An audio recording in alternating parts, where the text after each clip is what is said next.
से देखने का हक सभी को होते हैं, पर करीब से देखने का हक हमारे समधी साहेब का ही होता। आई कहे देखला पर लागे बोतर कहला कि समधी जी के देख के हम शब्द भूल जाते हैं। उमरों पर ख्याल कर।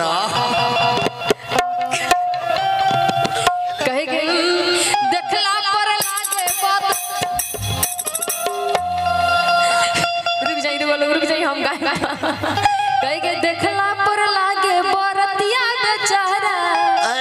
मैडम जी समधी जी को देखकर कुछ कुछ हो नहीं न रहा है, तो एक बार आई लव यू उनको बोल दीजिए, वो बेहोश से मिलेंगे।